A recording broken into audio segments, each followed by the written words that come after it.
नमस्कार।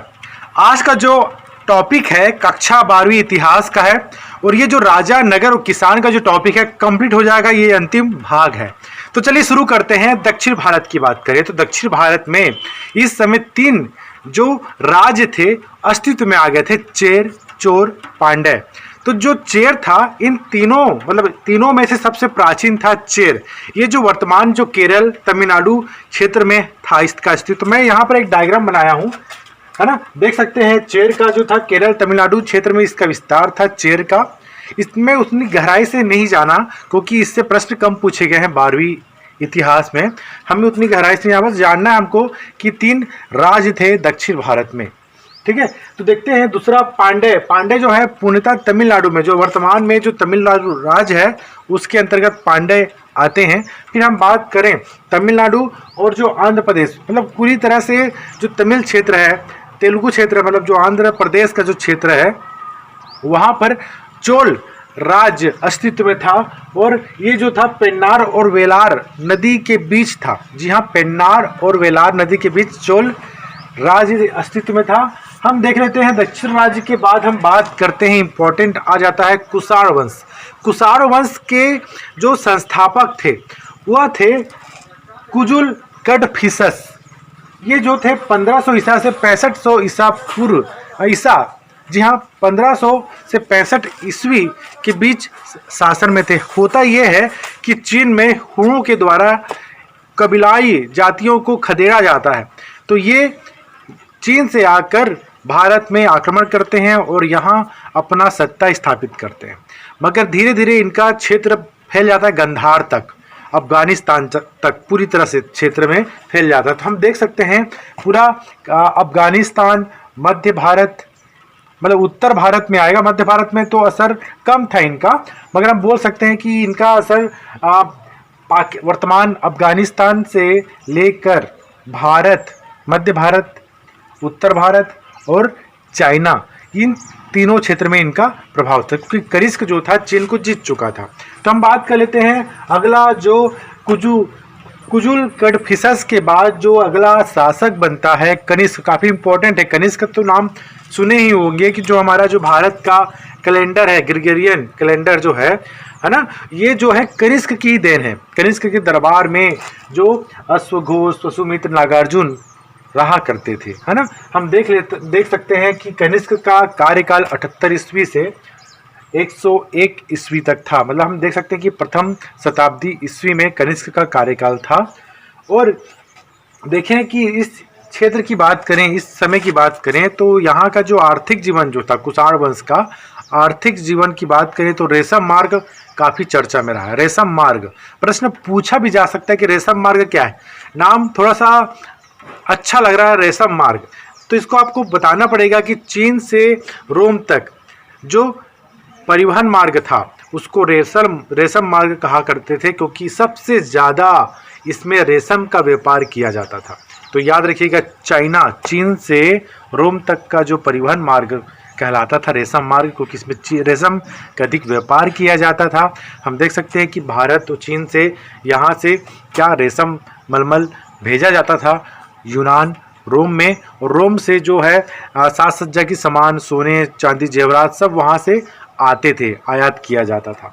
तो इस प्रकार से परिवहन का जो कार्य है, व्यापार का जो कार्य है, अधिकांश क्षेत्र रेशम मार्ग में हुआ। तो काफ़ी चर्चा का विषय रहा है रेशम मार्ग क्योंकि कनिष्क जो है इस रेशम मार्ग को काफ़ी अधिक उसका विकास करने में इसका विशेष योगदान है ना। देख सकते हैं अगला धार्मिक जीवन की बात कर सकते हैं। धार्मिक जीवन में हम देखते हैं कि अश्वमेघ हो गया, नहीं अश्वघोष हो गया, है ना, अश्वघोष, वसुमित्र, नागार्जुन जो कनिष्क के दरबार में तो थे। साथ ही साथ कनिष्क ने चौथी बौद्ध संगीति का आयोजन कराया जम्मू कश्मीर में, कुंडल वन में। तो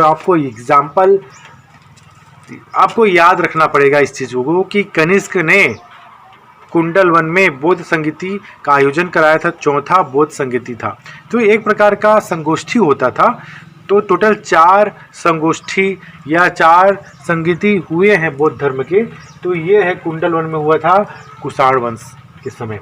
हम बात करें अगला कि कला व स्थापत्य में कुषाण वंश का क्या देन है, तो हमको इसमें इंपॉर्टेंट हो जाता है क्योंकि 3 पॉइंट इसमें आएंगे। तो पहला है गांधार शैली, दूसरा है मथुरा कला शैली और तीसरा है अमरावती कला शैली। तो ये तीनों को समझने की ज़रूरत है। तो गांधार शैली जो था इसको हिंद यूनानी या ग्रीक, रोमन या बुद्धिस्ट शैली भी कहा जाता है, क्योंकि गांधार शैली का जो प्रभाव है वह रोम और यूनान के क्षेत्रों में अधिक था। मतलब हम बोल सकते हैं कि ये ग्रीक और रोमन शैली की स्थापत्य कला थी, मूर्ति कला थी।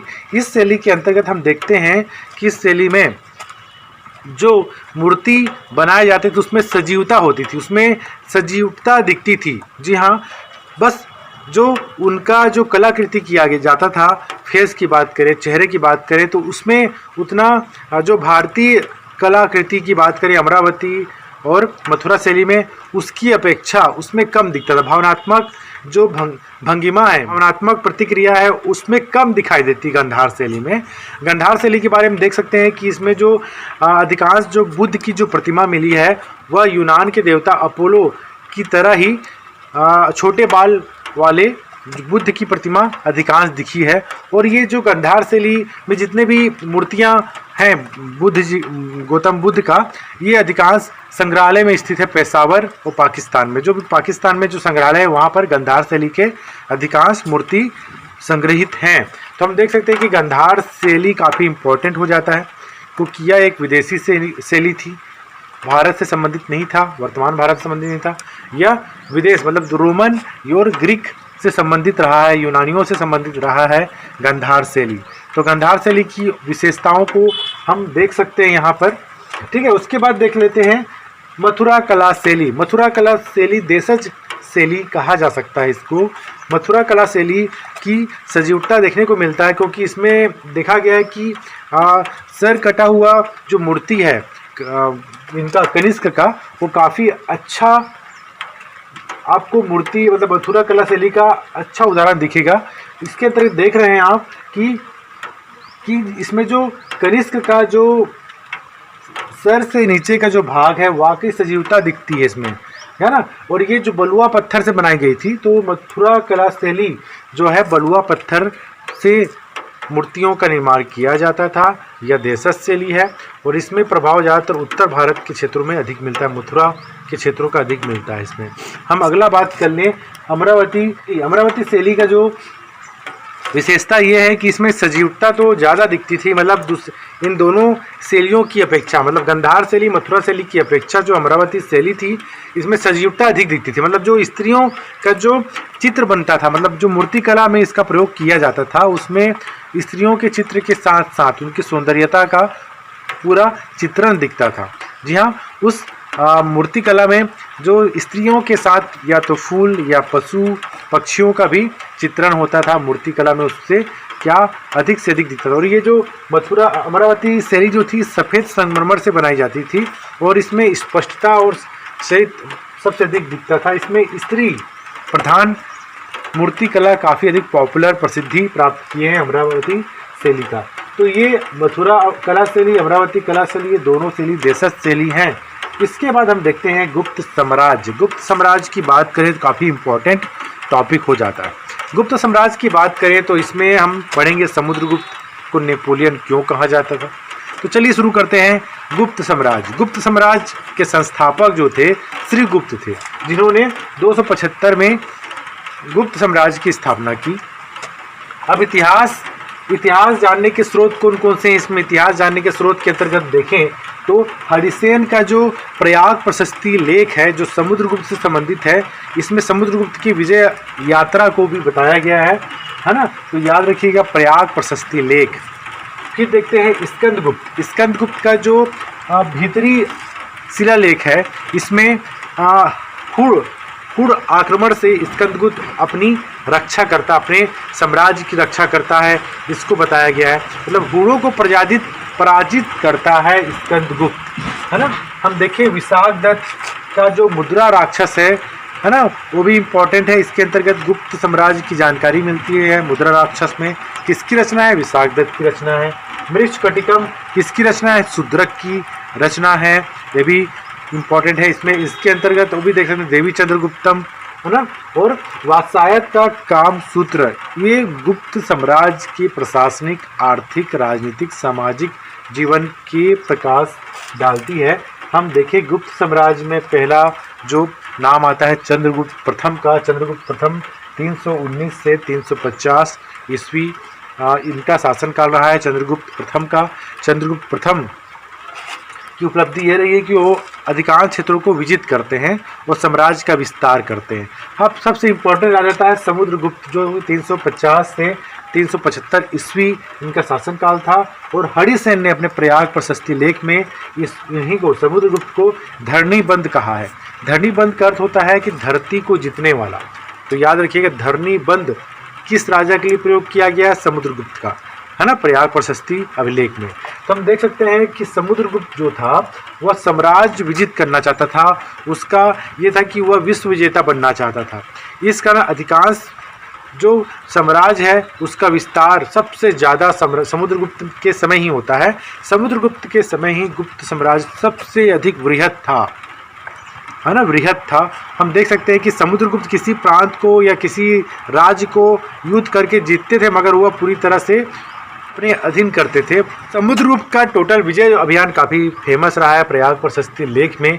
तो प्रयाग प्रशस्ति लेख में समुद्रगुप्त के जितने भी अभियान हैं, चाहे वो महाकौशल, कौशल का अभियान हो, मतलब छत्तीसगढ़ में राजा महेंद्र और व्याग नलवंशी जो राजा थे, और उनको परास्त करते हैं, परास्त करके उनको अपनी अधीनता स्वीकार करवाते हैं, छत्तीसगढ़ को अपने अधीन रखते हैं। मतलब पूरी तरह से छत्तीसगढ़ पर कब्जा नहीं करते हैं, मगर यहाँ के जो राजा हैं उनको अपने अधीन रखते हैं, उनसे कुछ कर ले लेते हैं, टैक्स ले लेते हैं। तो समुद्रगुप्त अपना साम्राज्य का विस्तार करता है। इसका हरिसेन ने इसको देवता भी कहा है ना। हम आगे बढ़ते हैं, मगर उसके पहले देखते हैं कि जो गांधार कला शैली के संदर्भ में एक इतिहासकारों का मानना है कि गांधार कला शैली जो मूर्ति कला था उसमें हृदय नहीं था। मतलब उनका कहना ये था कि गांधार कला शैली में सौंदर्यता और पूरा सजीवता तो दिखती थी, मगर चेहरे में जो भावनात्मक आकर्षण होता था वो नहीं होता था जितना मथुरा और अमरावती कला में होती थी। चलिए हम बात करें चंद्रगुप्त द्वितीय का। चंद्रगुप्त द्वितीय को ही विक्रमादित्य भी कहा जाता है। चंद्रगुप्त द्वितीय जो थे, है ना, ये थे 375 से 414 ईस्वी तक इनका शासनकाल रहा, और इनके समय मेहरौली स्तंभ, याद रखिएगा, जो दिल्ली में स्थित है मेहरौली लोह स्तंभ, जो अभी तक जंग नहीं लगा इसमें। जी हाँ, इतना उसमें जस्ता की परत चढ़ी हुई है कि वो जंग नहीं लगता। अगर हम वर्तमान लोहे की बात करें, अगर हम घर में अगर एक लोहे के खंभे को गाड़ दें तो जंग से जर्जर हो जाएगा, मगर मेहरौली स्तंभ अभी तक वह जर्जर नहीं हुआ है, उसमें जंग नहीं लगा। सोचिए, हम देखें कालिदास जो थे चंद्रगुप्त द्वितीय के दरबार में थे। कालिदास की जो रचना है इंपॉर्टेंट हो जाता है, जिसको हम तो पढ़ चुके हैं। फिर से देख लेते हैं, रघुवंशम, है ना, मेघदूतम, अभिज्ञान शाकुंतलम, विक्रम वर्षी है। तो ये जो इम्पोर्टेंट है कालिदास की जो ग्रंथ है, इसको याद कर लीजिएगा वाका। और जो चंद्रगुप्त द्वितीय जो थे, विक्रमादित्य जो थे, यह साम्राज्य का विस्तार युद्ध के जरिए ना करके वैवाहिक संबंध स्थापित करके करते थे। तो यहाँ पर देखते हैं कि वकाटक नरेश जो था, रुद्रसेन द्वितीय, जो वकाटक नरेश रुद्रसेन द्वितीय जो थे, उनका विवाह अपनी पुत्री प्रभावती से करते हैं। कौन करते हैं? चंद्रगुप्त द्वितीय अपनी पुत्री प्रभावती का विवाह वकाटक नरेश रुद्रसेन द्वितीय से करते हैं। वह अल्पायु जो उनका पुत्र होता है उनके अधीन आ जाता है, मगर पूरी तरह से चंद्रगुप्त के संरक्षण में वह शासन करता है। तो यहाँ पर देखते हैं कि प्रभावती उनकी संरक्षक रहती है, मगर मेन किसके अधीन काम करते हैं? चंद्रगुप्त द्वितीय के अधीन, मतलब चंद्रगुप्त द्वितीय के अधीन ही काम करते हैं, है ना। तो अब देखते हैं चंद्रगुप्त द्वितीय के समय फयान जो था, चीनी यात्री भारत आया था, तो फयान काफ़ी इंपॉर्टेंट हो जाता है, चंद्रगुप्त द्वितीय के समय आया था, और इन्होंने ही सामाजिक, आर्थिक, राजनीतिक का विस्तृत व्याख्या किया था गुप्तकालीन का। हम आगे बात करें कुमारगुप्त का, उसके बाद हम बात करें स्कंदगुप्त का। स्कंदगुप्त के जो भित्रीय अभिलेख है उसमें उन्होंने बताया कि अभिलेख में उल्लेखित है कि हूण आक्रमणों से रक्षा करता है गुप्त साम्राज्य का। हम देखें गुप्तकालीन प्रशासन, तो ये तो राजवंश का हुआ, तो राजवंश में समुद्रगुप्त इंपॉर्टेंट हो जाता है, तो उसको याद करना पड़ेगा। ठीक है, हम देखें अगला कि उस समय जो प्रशासन था, तो प्रशासन इसके जो स्तर थे 5 स्तर के थे। तो पहला प्रांत था जिसको भुक्ति कहा जाता था, भोग था जिसको हम वर्तमान में इसको संभाग कहते हैं, कमिश्नरी कहते हैं, तो उस समय भोग कहलाता था। जो वर्तमान में जिला कहलाता है वह उस समय विषय कहलाता था, और जो तहसील कहलाता है वर्तमान समय में वह उस समय विधि कहलाता था, और जो ग्राम का जो समूह होता था उसको मंडल कहते थे। तो इस प्रकार से 5 प्रशासन की इकाइयाँ थीं। सबसे छोटी इकाइयाँ मंडल थी, सबसे बड़ी इकाई भुक्ति था। ठीक है, हम उसके बाद देखते हैं कि इस गुप्तकालीन प्रशासन में क्या था। तो पहला है अमात्य। हर विभाग का जो मुखिया होता था उसको महामात्य अमात्य कहते, जैसा कि हम मौर्य काल में पढ़ चुके हैं। तो अमात्य होता था। हम देखें दूसरा नगर एवं व्यापार। जो फयान ने नगर के संदर्भ में विस्तृत व्याख्या किया कि गुप्तकालीन साम्राज्य में नगरों की संख्या अधिक थी, और यहाँ जो इमारत थे काफ़ी चुनिंदा हुआ करते थे, मतलब अच्छे कलाकृति वाले हुआ करते थे, फयान ने कहा है। तो यहाँ देखिए नगर की संख्या बढ़ती जा रही थी, व्यापार भी अधिक होता था, क्योंकि नगर में बाजार लगते थे, और बाजार लगते थे तो उसमें क्या आर्थिक क्रिया विधि अर्थव्यवस्था काफ़ी उन्नत था नगर का, है ना, और जनसंख्या भी अधिक था वहाँ का। हम तीसरा देखिए समाज की बात करें तो समाज में विभिन्न प्रथाओं का चलन था, है ना, बहु विवाह होता था, बहुपत्नी विवाह होता था। मगर एरण जो अभिलेख है, जो भानुगुप्त के एरण अभिलेख में उल्लेख है सती प्रथा का। जी हाँ, जो भानुगुप्त के एरण अभिलेख में सती प्रथा का उल्लेख है। तो सती प्रथा क्या होता है, जब पति की मृत्यु हो जाती है तो उनके साथ पत्नी को भी उनके साथ जला दिया जाता है, मतलब उनको साथ उनका अंत्येष्टि कर दिया जाता है जीवित रूप में। तो ये सती प्रथा होता है। अगला देखें शिक्षा या साहित्य। शिक्षा साहित्य के रूप में देखेंगे तो हम यहाँ देखा कि विश्वविद्यालय जो थे, तक्षशिला भी विश्वविद्यालय के रूप में पहले से अवस्थित था, मगर वो भी उन्नत हो गया था, है ना, नालंदा विश्वविद्यालय। तो हम देख सकते हैं कि शिक्षा के क्षेत्र में काफ़ी उन्नत है। इस संदर्भ में फयान ने लिखा भी है 300 कमरे और 6 विश्वविद्यालय, है ना, स्थापित थे। और जो विश्वविद्यालय यहाँ पर विदेशों के विद्यार्थी भी पढ़ने आते थे, कम से कम 10,000 विद्यार्थियों के लिए एक विश्वविद्यालय में सीट हुआ करता था। तो इस तरह से हम देखें कि काफ़ी बृहद क्षेत्र, और विश्वविद्यालय का जो आय व्यय का जो साधन था वह उनके अंतर्गत आने वाले 200 ग्राम उनको दान दे दिया गया था, उनसे वो कर वसूलते थे और उससे विश्वविद्यालय चला करती थी। हम देखते हैं कि शिक्षा साहित्य में देख लीजिए कालिदास की रचना रघुवंशम मेघदूतम, है ना, विक्रमवर्षीय अभिज्ञान शाकुंतलम, है ना। तो हम देखें अगला गणित विज्ञान में हम देख सकते हैं कि आर्यभट्ट ब्रह्मगुप्त ने, हमने इसमें देखा कि शून्य का आविष्कार हो गया, शून्य की खोज हो गई थी, आविष्कार हुआ था, है ना। इसके अलावा हम देखें धन्वंतरी जो है आयुर्वेदाचार्य कहलाते हैं, है ना, आयुर्वेद के जनक कहलाते हैं।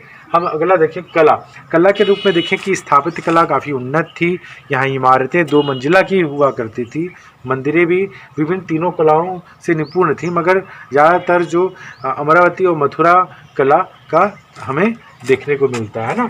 हम देखें कि शिक्षा साहित्य में हम देख सकते हैं कि गुप्त संवत भी चलाया गया था। अब देखिए सिक्के या मुद्राएं में हम देख सकते हैं आहत सिक्के में होता ये था कि उसको आहत करके, मतलब प्रहार करके छापा जाता था। तो उसमें हम देख सकते हैं कि बहुत सारे सिक्के हमको समुद्रगुप्त के बारे में दिखते हैं।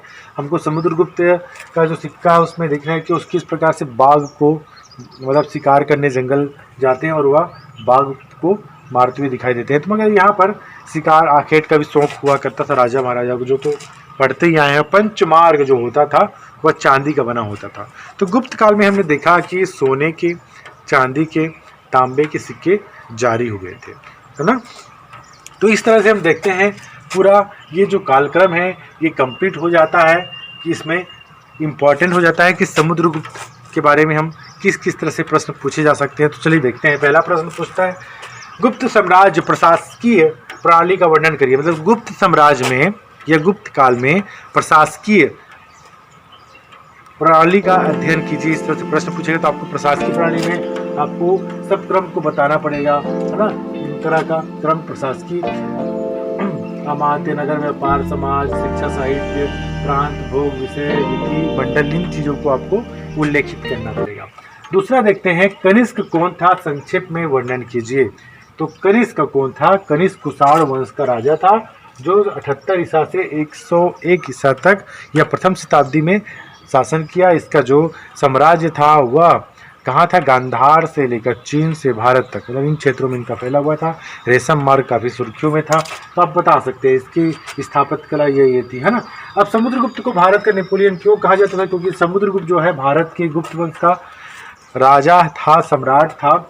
और जो नेपोलियन है फ्रांस का एक सेनापति था, मतलब फ्रांस का मेन बेनापोर्ट। इनका जो मुख्य लक्ष्य क्या था? विश्व विजेता का। तो उसके बारे में आपको विजय अभियान को बताना पड़ेगा। समुद्रगुप्त के विजय अभियानों का उल्लेख जो प्रयाग प्रशस्ति लेख में हरिसेन ने किया है उसको आपको उल्लेखित करना पड़ेगा। अब अगला देखते हैं मानचित्र में। मानचित्र 6 नंबर के प्रश्न पूछे जाते हैं कि भारत के संदर्भ में कौन कौन सा स्थान कहाँ कहाँ पर है। तो मानचित्र में देखें हम लोग, मानचित्र में देखें, है ना। तो यहाँ पर लोथल जो है गुजरात में है। मगध की राजधानी आपको बताना पड़ेगा, पाटलिपुत्र हो गया, या तो पाटलिपुत्र ही पूछ दिया। तो आपको बकायदा यहाँ पर डॉट करना है, जो आपको स्टेंसिल में मतलब जो भारत का मैप मिलेगा उसमें डॉट करना है। डॉट करके आपको कुछ एरो कर देना है, और मैप के बाहर अगर बना दें तो अच्छी बात है ना। क्योंकि अगर यहीं पर अगर दिया हुआ होता मथुरा, मथुरा दिया है ना, मथुरा है, अगर यहीं पर दिया होता सांची, तो सब अगर यहाँ पर आप लिखते तो थोड़ा कंजेस्टेड हो जाता है। तो आप कोशिश करिएगा, डॉट कीजिएगा, है ना, स्थान जगह, और एरो करके आप इंडिकेट कर सकते हैं बाहर में, ठीक है। वो कलिंग की बात करें तो कलिंग है यहाँ पर जो वर्तमान उड़ीसा के पास है। उज्जैनी की बात करें तो मध्य भारत में उज्जैनी, उज्जैन, है ना, अवंती की राजधानी है, ठीक है। मगध की बात करें तो मगध है यहाँ पर। पाटलिपुत्र, पाटलिपुत्र ये हो गया। इस प्रकार से जो मानचित्र पूछता है काफ़ी बोनस अंक देता है, क्योंकि इसमें हमको नंबर ज़्यादा मिलते हैं। हाँ, तो इसके लिए आपको बस थोड़ा मानचित्र का अध्ययन करना पड़ेगा। और मानचित्र जब आप पढ़ाई करें या तो कुछ चीज़ों को देखें तो मानचित्र के जरिए अगर आप नोट्स बनाते हैं और उसको समझने का प्रयास करते हैं तो काफ़ी बेहतर होगा, क्योंकि मानचित्र कला जो है काफ़ी इम्पोर्टेंट हो जाता है ना। और इसको जब हम डील करें तो मानचित्र को भी हम बनाएं तो काफ़ी अधिक स्कोरिंग देता है नंबर। तो इस प्रकार से राजा, नगर और किसान का जो टॉपिक है कंप्लीट हो जाता है। और ये टोटल 4 भागों में था। चारों भागों को आप बार बार देखिएगा। अगला टॉपिक के लिए हम फिर से मिलते हैं। धन्यवाद।